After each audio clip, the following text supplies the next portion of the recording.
It's a beautiful day, let's call into work and we'll go out and play, sweet darling. 'Cause I've got nothing but time on my hands. I just wanna spend a little time with my man, sweet darling.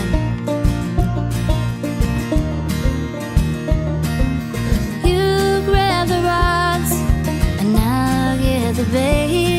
We'll do a little fishing, let's make it a day with the blue skies above and the sun on our skin. Oh, sweet darling, let's go fishing. So I'm here with Joe Wheaton from Utah State University. And so Joe, how were you first introduced to Ecohydraulics?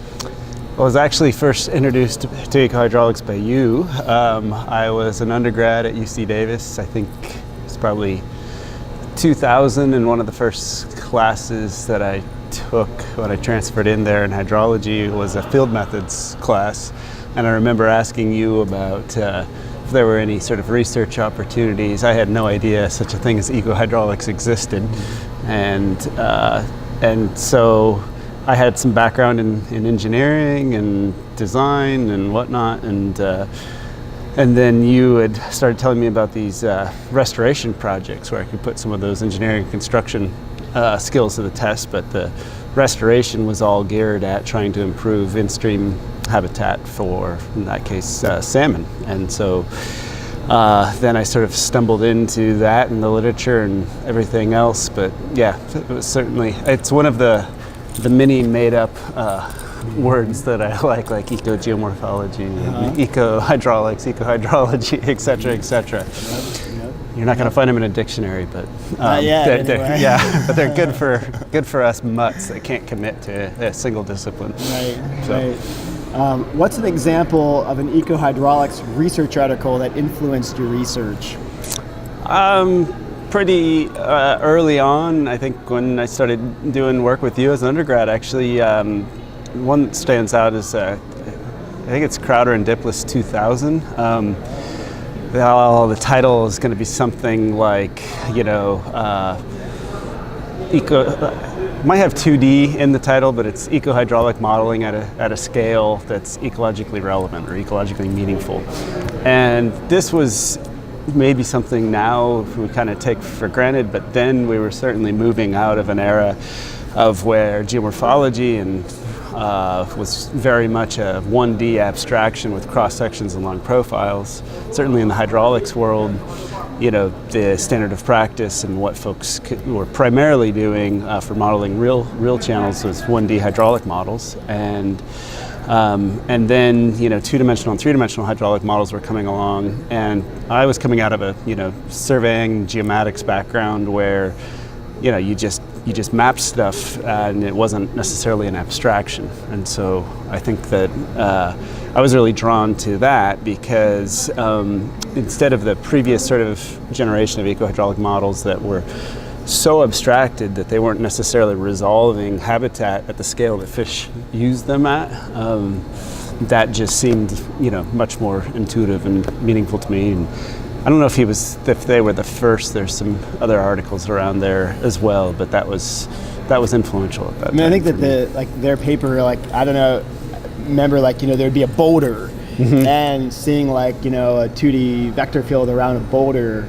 and being wow, that's really what we need from an ecohydraulics perspective, is what really stands out about that paper. Yeah, that you could actually resolve what's really going on in ways that, when you observe fish, that they're utilizing those habitats, as opposed to, here's cross sections 50 feet apart that everything's just averaged in between. Yeah. What's an ecohydraulics project you're working on right now? Probably the one that we're wrapping up right now, that's sort of a pretty big effort, is those same models that we're pretty excited about in terms of their ability to resolve habitat at a meaningful scale. We've got a program, it's called the Columbia Habitat Monitoring Program, where we sort of took that idea of those hard-fought topographic surveys that we would go out and, you know, kill ourselves to get to just make one model, one little reach, and we were so excited and so proud of that. And now, you know, with this monitoring program, we've got about 950 sites that have been surveyed over the past six years, and we've automated the generation of Delft 3D hydraulic model runs of all of those, and then plugging in various ecohydraulic models, bioenergetic models that look at for juvenile rearing habitat, traditional habitats, so really curved models, fuzzy inference system models.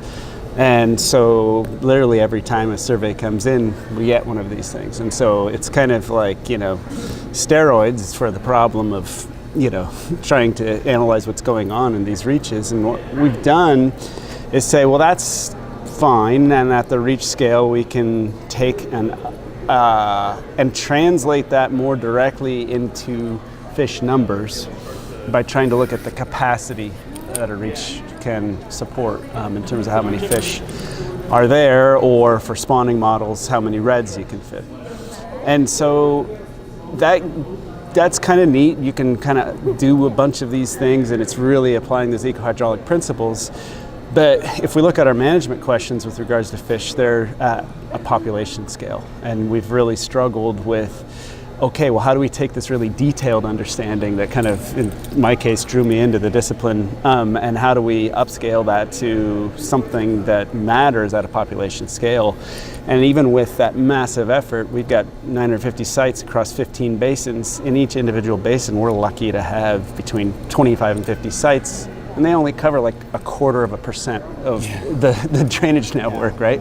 We're not at the scale where we can model everything. And so we have simpler models that do model what at each reach, what the geomorphology is, what sort of condition the habitats are in. And we've developed these scaling relationships between those really detailed models and what we can approximate across an entire network. And then that allows us to upscale and predict how many fish we can support throughout that entire drainage network, and to play much more realistic scenario games in terms of restoration, and ask the question a lot of folks in ecohydraulics I don't think want to ask. We all sort of assume if we make better habitat, it's going to be better for fish, but there's a lot of cases where you can, you know, do all the restoration that's possible, and you're still not going to necessarily save that population. And so that's sobering sometimes, but it helps us take an honest look at where we stand a chance, where we don't. And so it's taking those same sort of initial principles, but then really trying to see how we can leverage and upscale that to broader scales. Yeah, cool. So looking to the future, what's an ecohydraulic topic that you think future generations will be better positioned to answer than we can answer right now? I hope a better handle on the importance of dynamism and dynamics. I think that my generation, probably your generation, we love and believe the mantra that heterogeneity is good, complexity is good, habitat heterogeneity matters, and we think that that is tied to the dynamics of the system. You know, how often it turns over, creates, maintains, destroys habitat. For as much as we, you know, sort of latch on to that conceptually, just with static snapshots, I don't think we're still that good. We can't even give you a clear definition of what complexity or heterogeneity is. It's just this sort of touchy-feely, you know. Yeah. And then, I mean, we've both tried, and I think we have a long ways to go. And then, and I, you know, I guess it's a partially tested hypothesis, the extent to which these dynamics matter. And I think that future generations will probably come to be better to analyze those sort of patterns and probably take it for granted, you know? I mean, like right now, you know, you show someone 2D and 3D hydraulic models, they don't care. That's what they grew up on. They've seen those things. And so I think in the future, better ways of conceptualizing and analyzing how dynamics matter, not just hydrodynamics, but geomorphic dynamics, I think is going to be, I hope, something that they can do a better job than us. And do you think that the DEM difference tool sets that you've been working on for a long time in parallel with this other work can eventually integrate, or are those still separate paths, you know? No. I mean, we try to slowly peck away at that and integrate that. But I think it's.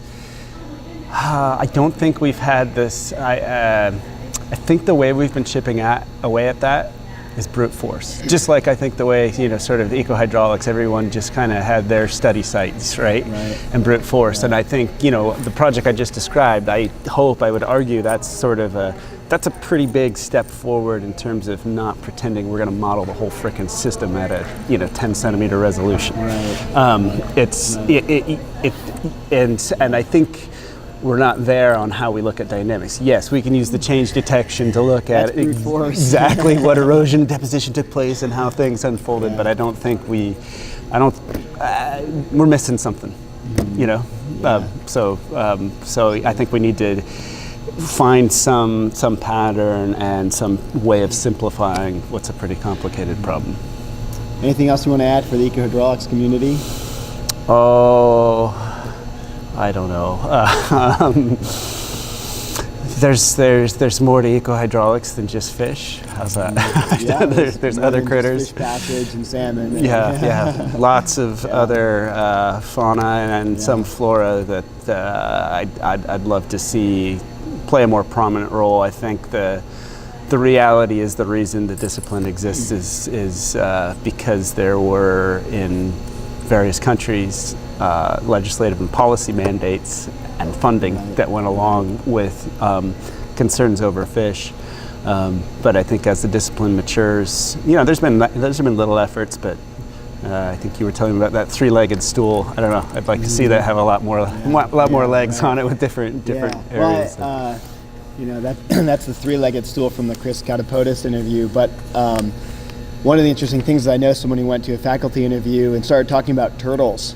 And the faculty interviewer was like, who cares about turtles? Can you write a science paper about that? Who cares? Ecohydraulics of turtles, so why not? Why not any organism? I mean, we need to grow our umbrella to be more inclusive than just fish.